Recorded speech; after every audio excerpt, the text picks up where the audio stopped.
Голосу Русину Подкарпаття. Візитну картку Подкарпаття фуртболи наші малярі. Це безунь за того, що красу наших Карпат може передати двома способами. Описати словами, ведь зобразити на полотні. Це про Карпати і ушитко з ними зв'язано є. Буд тутешніх бователів, їх сохтаж і так далі.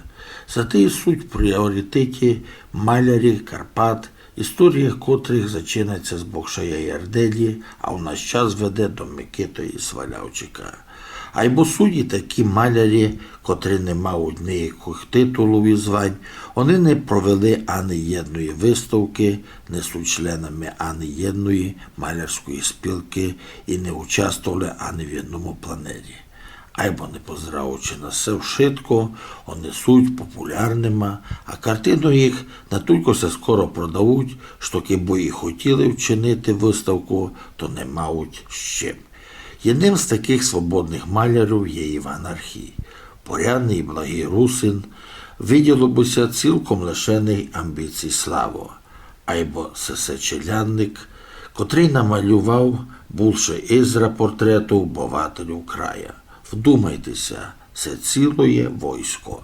І роботи його безподобні. Кроме того, многі полотна Архія знаходяться у сотнях хижі колекцій не лише подкарпатців, не лише на Україні, но й за Гатаром. Так, знамний колекціонер, етнічний русин, суспільний русинський діятель на Словаках Петро Мікула є не лише чистувальником Іванового пензлика, а й щирим його цимбором. Іменно Петро Мікула і говорить, що наш герой має ще доста часу, аби в повній мірі розкрити свій талант. Іван Архій ідентифікує себе карпато-русином і гордиться цим. І щирий патріон, він часто приходить на поміч культурологічним обществам, помагаючи то намалювати обкладку книжки від журнала, то декілька ілюстрацій.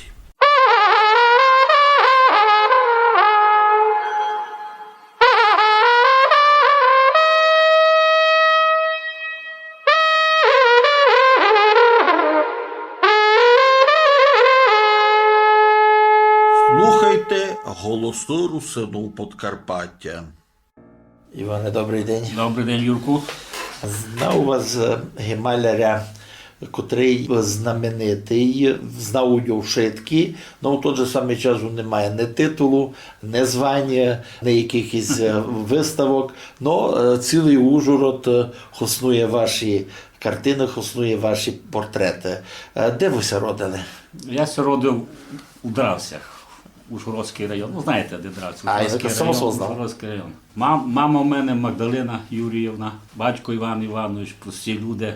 Мама робила кондуктором всю життя, батько робив на механічному заводі. І вчилися в Дравцях? Там була школа? Так, та вчився я у Дравцях, але потім десь у 67-му році ми приїхали, тато туди построївся у Радванки, ми прийшли у Радванку, я перейшов у сему школу. Ага, сама школа. Як і сте говорили вдома? Сім'я була русинська? Так, по-нашому ми говорили, по-простому, як. Ну, ясно. Так як говорять у Дравцях, так і ми говорили. Ти у Дравцях. Є таке, що я колись у Пряшівському університеті на літній школі зустрів дівчинку з Ужгорода, ну і кажу, де живете? В Коротнянах. А в Коротнянах як говорять? А по-коротнянськи. Так воно і є, бо, допустимо, у нас є друзі мацики наші такі, що ми давно дружимо. А вони кажуть, що ми в Дравцях смішно говоримо. А ми чуємо, як говорять у Кам'янці, а там так мало чудно. Пару кілометрів, йдемо до другого живемо, а в Кам'янці так говорять, а в Дравцях так говорять. Іване, а коли ви перший раз почали малювати? Малювати, то я тут дуже файно пам'ятаю, бо мене не було десь, тільки був дітвак, 5-6 років, може, десь мав, а бабка мене повела у Ужгородський замок. А на другому поверсі там була колись картинна галерея. Ай-яй-яй було. Я туди перший раз увидів, що мене дуже поразило туди картину Бокшая Букураші. Але то не та картина, що тепер там є, то та, що в Києві, то така десь 2 на 3 метри. Ну, коли я тут увидів, як тут та осінь намальована, така жовта, оранжева, тут небо, тут ті тучки, ну я просто. І друге, що мене поразило, Айвазовський. І туди я якби захотів малювати. Тобто на двох примірах було. Да. Я другі картини не Букшая пам'ятаю. і Айвазовського. Лише пам'ятаю Айвазовського, пам'ятаю і ті Бокораші. Ну, мусив 5 років. Але то там запомнив файно. Ну і коли ти почали малювати? Та туди ми почав малювати. А що? То вже так, як дід Вадім малював. Ясно. Карандашами цвітніми малювали, там потім вже ми акварельні краски купили, потім десь після 7 класу я пішов до Баконія, у клас піонерів, там я займався у Баконія. Після 8 класу я поступав у художнє училище, коротше не потягнув, не поступив. Туди ще рік так усилено малював, якби займався, і вже після 9 класу пішло мені тут малювання, і я поступив після 9 класу в училище. Як ваше навчання проходило в художньому училищі? Що тебе те? То ми ще там були, як на замок, як то Підзамкова ця вулиця, я вже не пам'ятаю, як вона називається. То така ще атмосфера була, знаєте, то старі здання. Викладачі в нас були, допустимо, живопис у мене вів Демидюк Віктор Іванович, такий толковий, бо знав об'яснити, як, що, які кольори, як ставити. А по-друге, ми так діти, ми вже з 8 вчили, один у другого ми щось перейняли, той так малює щось, файно, той так, і так, воно, чоловік се вчив.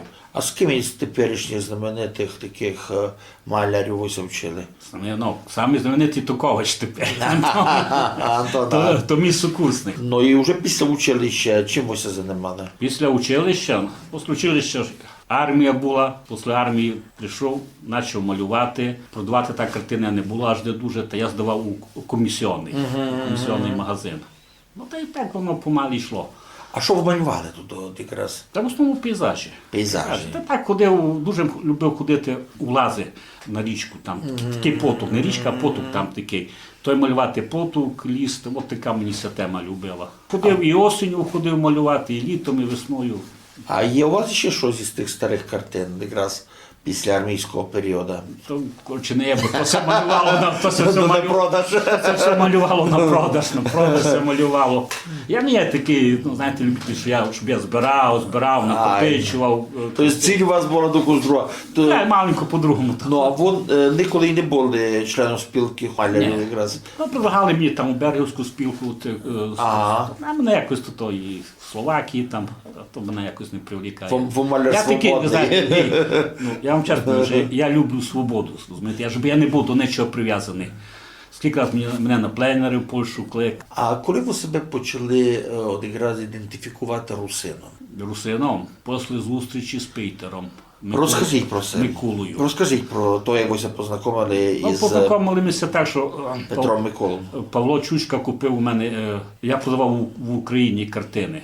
І Павло Чучка купив у мене пару картин, туди в Одесу. І приїхала із Словакії делегація. Не знаю, де вони там були по своїм ділам. І цей Петр Микола побачив мої картини і каже, хто то малював. Він каже, то знайомий мій Архій Іван, каже, можете йому позвонити?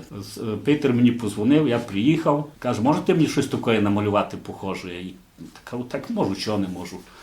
Намалюйте мені 5-6 картин, привезіть мені в Михайловці. Я так намалював, там якісь пейзажі, щось, якісь натюрморти намалював йому, приїхав туди, він мене вже там чекав, ми все созвонили, він мене вже чекав, позерував, кафані, картини. Килю за ті картини. Кажу, так тилю і тилю, я ти дам 2 рази тилю. От такий чоловік цей. Це дійсно в нього широка душа. Я ти, каже, дам іще раз.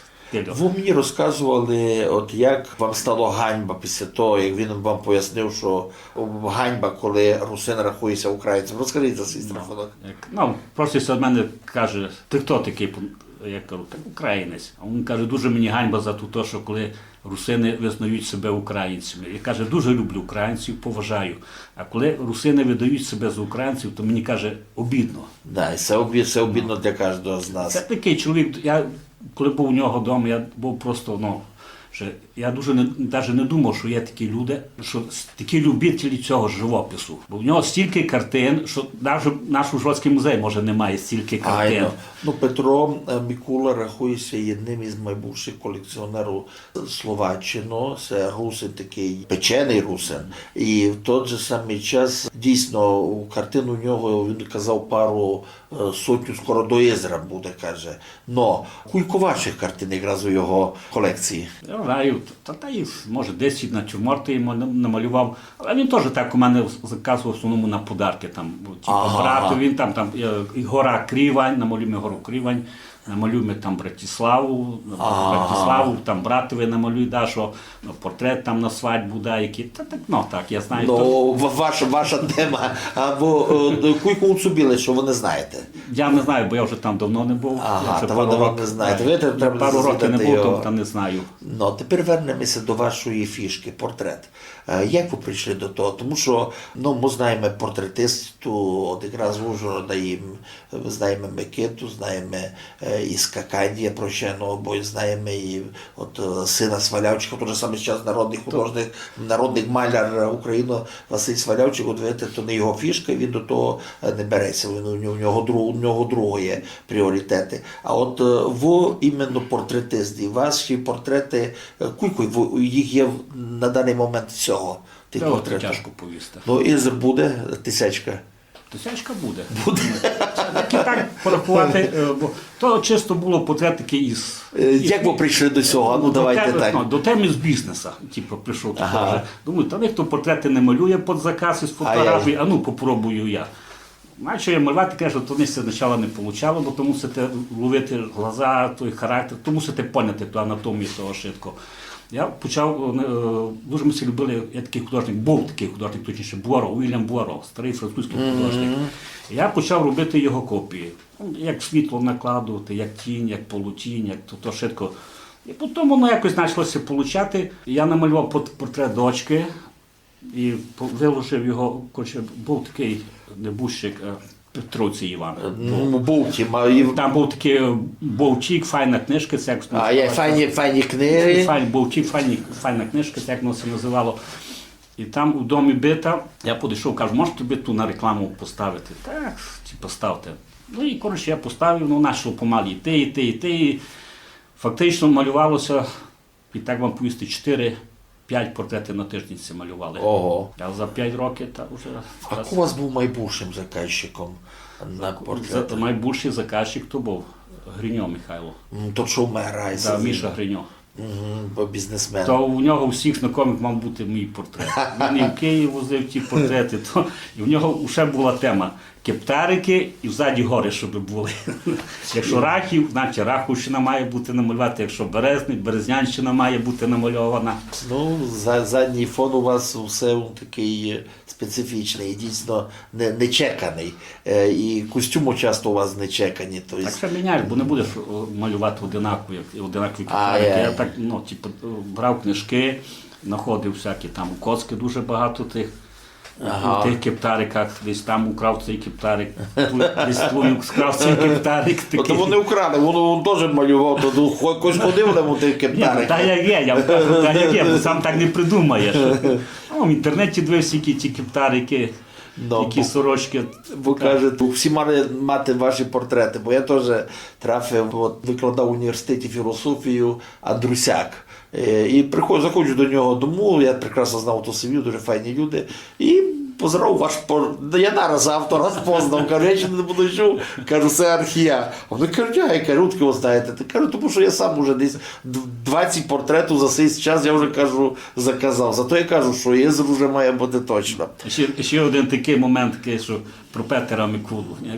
Заказали в мене портрет. Чоловік у такому калаповий, шарф такий червоний, я не малював. А коли прийшов до Петра Микули, дивлюся, цей портрет висить у нього. Мій портрет у нього. Я кажу, слухай, Петер, я якби знав, що я тебе буду малювати, то я би все ліпше постарав. Це теж такий трафунок. Тобто трапити до чоловіка за границю, а там уже мій портрет, і там уже мій портрет. Це дуже красно. Але то, знаєте, то портрети, то така робота часто вам, бо то робите з людьми напрямик. А люди трапляються всякі, розумієте. Я такі, раз, було таке, знаєте, то ще раніше які телефони, не так не фотографували дуже добре. Прислали мені на Viber чоловік і жінка. Там, батько і мати, там годовщина свадьби, треба намалювати. Зараз то ніч, напевно, очілем гадаєш, гадаєш, мучишся, малюєш, вийшло, що вийшло. Думаю, возьмуть, не возьмуть. І ми все созвонили, що на трасі зустрічаємося, що я їм пресу на трасу, бо я живу в Горянах, там і вдобно на трасу. Я приходжу, стоять 2 машини, 8 чоловік стоять, така експертиза приїхала.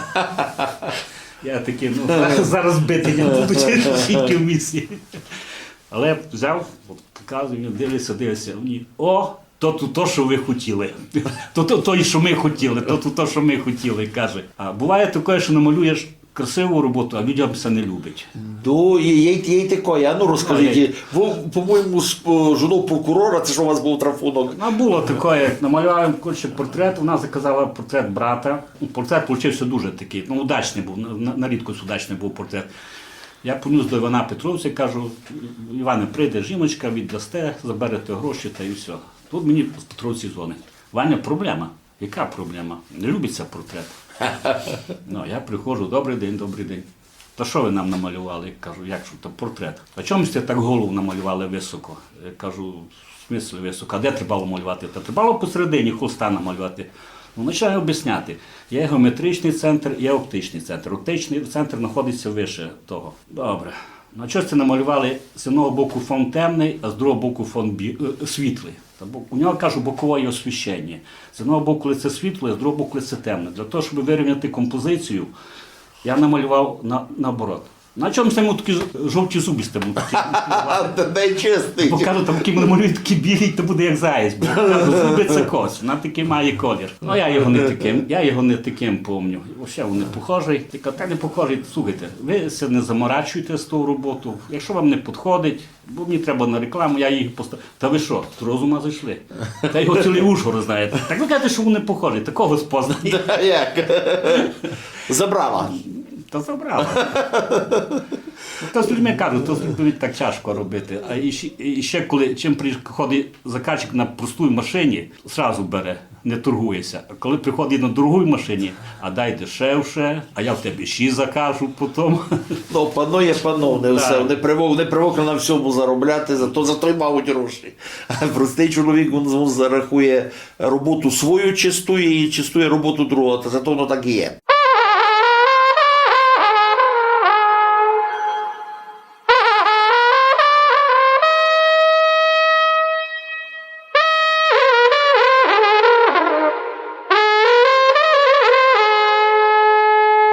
Слухайте голосну русину Подкарпаття. Ви ще, крім того, дуже много копій робили із картин знаменитих малярів. Майбуше Бокшая, я думаю собі. То я коли в Україні, Ага. там, як на другий поверх ступеньки були, я там, коротше, виставляв свої картини, продав. Кстати, теж я прийшов, там директриса була, Надія Михайлівна була така. Ну, я підійшов до неї і кажу, слухайте, це може би тут у вас картини десь продавати. Ну, там, кажу, ступеньки, перила, там би було. Вона каже, слухайте, тут вже художників много було, то ніч не йшло, вони ті картини позаберли. Хочете, я вас там припишу до одного відділу, вона буде вам продавати, ви будете там платити за тут. Ну, так і було. Ну, я зробив копію Бокшая. Бо Бокшай для нас самий такий. І він такий, він елементарний художник. Його легко малювати, легко, просто, не треба все дуже там довго мучити. Я приніс у понеділок, картини виложив, там вивісив. Не знаю, хто прийшов, який художник з нашої спілки подивився. Каже, що тако, такий виставляв Бокшая. А то архій, все понятно. І так все вийшло, що приїхали якісь люди, давали їм на турбазу картини. І вони приніс і ті 7 картин купили. Зразу купили. Той приходить на друге, що архій, забрав вже картини. А ні, купили. Як купили? Такого не може бути. То одну картину раз у місяць купують, а за пару годин скупили всі 7. То добре було там в Україні, бо я ставив, по-перше, нормальні я ціни ставив. Я ставив недорого ставив. І наробилися всякі словаки, галерейщики, ті наробилися. І так, в основному 5-7 картин на тиждень теж туди входило. Це файний результат. Але то й добра була робота. Ти намалював, прийшла людина, нравиться, купує, не нравиться, не купує, некуся спів не доказує, похожий, не похожий. Ну, а тепер не маєте такої точки десь, щоб... Слухайте, я вже Юрку пару раз підходив, там, допустим, де продають всякі сувеніри, мази, тут на базарі, там, на Корсові, вишиванки, кажу, слухайте, я і раз такі картини на таку тему малюю, все може би то. Пусть я вам даю 25% вам даю з кожної картини. Тема у всіх одна. Ви нам не будете вказувати, які ми будемо ставити. Ну, то вам не добрі так. Бо я вже знаю такі, що я ставив, а на мої картини по 200% ставили наценку. Ясно, то ваші картини будуть стояти, вам не добрі. Вона може продасть там 1-2 картини за місяць, а мені що з того? Добрі, а не добрі, то ясно, що треба, щоб картини йшли, щоб оборот був Я шиковний, теж вважаю, щоб люди купляли. що то має бути доступно людина, щоб собі не там, типу, це розкош, якась така велика та картина. То, щоб людина собі могла там на подарок купити. Вже коли, звісно, дорого, то думаєш, брати на подарок, не брати це на подарок. Бо я вважаю, що картини це найліпший подарок. Воно буде мати пам'ять людина. Само собою, дійсно це подарок найліпший, тому що він це стане на стіні. Кожен раз, коли челяник на нього повзирать, спомнить якраз то дійство, яке було то день народження, це якась там друга дата, щось там з тим зв'язано.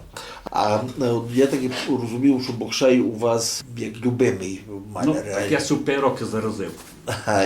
5 років, так що, а Івазовського не копіюєте? Та Івазовського малював. Малювали сте вже. У нас моря не є. Кому нужно море тут в нас на Закарпатті? Нам на Закарпатті треба наші Карпати. Дай. Та як я, допустим, дуже люблю гори. Якби мені навіть сказали, Ваня, на тобі $300 і їдь там в Єгипет віддихати, я би не поїхав, бо я не люблю море. Я люблю нашу гору, то наші Карпати, наші гори. Ви лежуєтеся, а і тепер... Я спаю дотепер. І ходите в літі, а і десь так теж любите на полонину, на Ні, так не поверхах. ходжу. Я маю ліс під боком. Ага. У мене 100 метрів ліс. На грибу ще... В основному, бо собак, дуже люблю собак, іду з собаками гуляти. Ну, а вже якісь гриби, то вже за одної гриби назбираємо. Добрі. Якраз знаючи вашу тему, це малювали ви своє обостя, на свій двор, а родичу Сином одним, що намляв портрет сина. і племянника. І дочку. І дочку, ясно. З Ну, дочки племянники якраз я бачу його. Племянники ще лише малюю. Ще розмалюєте. Робота не готова. Да. Племяннику не намалюю хоч як. Мушу старатися. Ви знаєте, я тямлю у Петровці, є тот портрет вашої дочки, і я іменно із-за нього колись заказав, був чи через Івана Юрійовича, перший портрет директора школи мого, туди Цимборо, тут був Цимбора, йому із головою сільраду не знали, що йому подарити на 50 років. Позравши на портрет дочки, заказали якраз його портрет. То був перший портрет, який ми заказали, і ще фактично я вас не знав. Посередником був якраз таки і прощений був Петровців Іван Юрійович. Ви не мали ні одної виставки. А не плануєте робити до будучого? І не збираєте, так? Тобто все, що є на продаж, або роздаєте. Микола предлагав мені робити виставку у Пряшові. Каже, сам мені зроби виставку, я в тебе всі роботи куплю.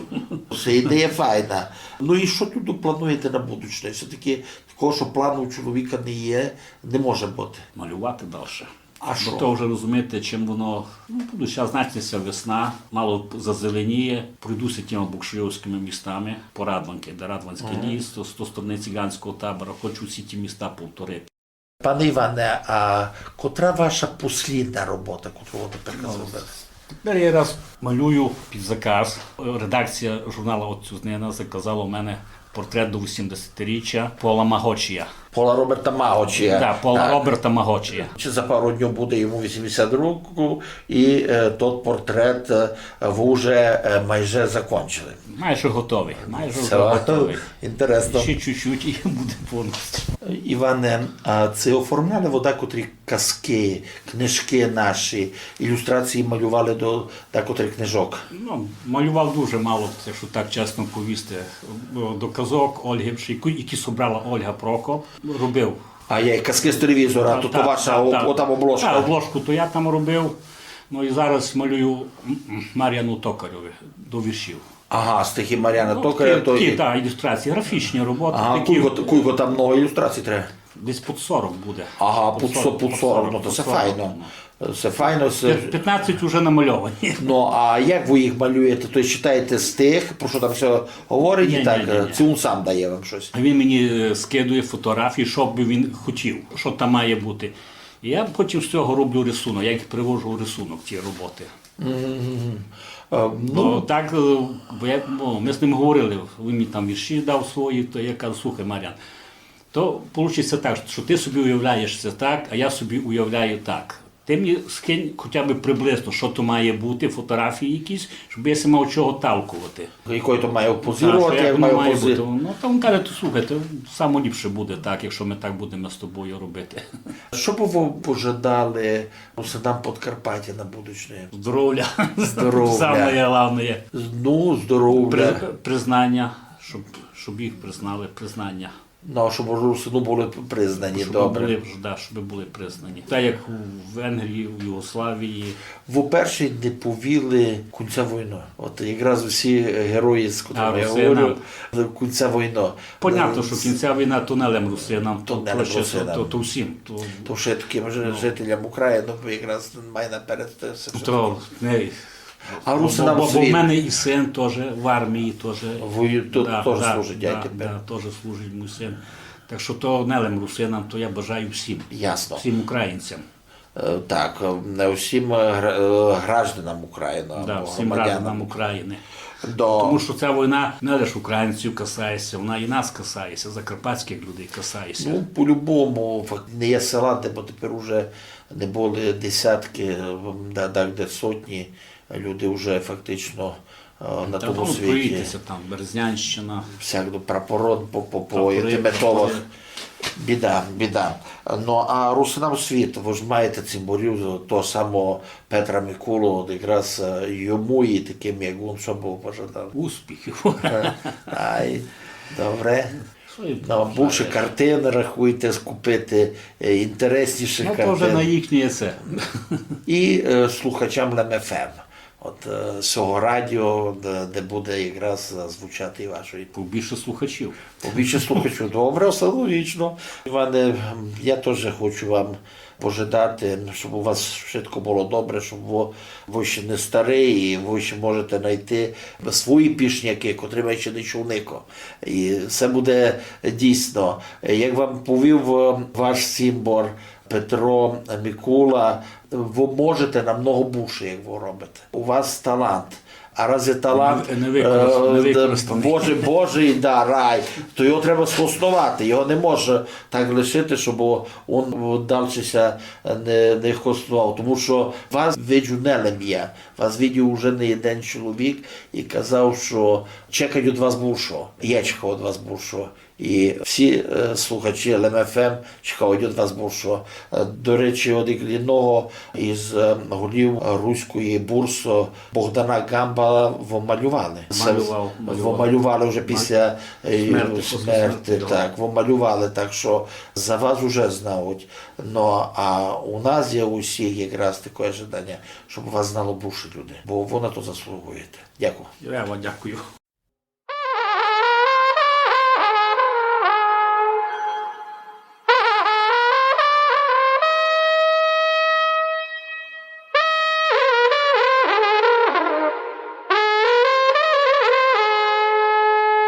Голосу русину Подкарпаття.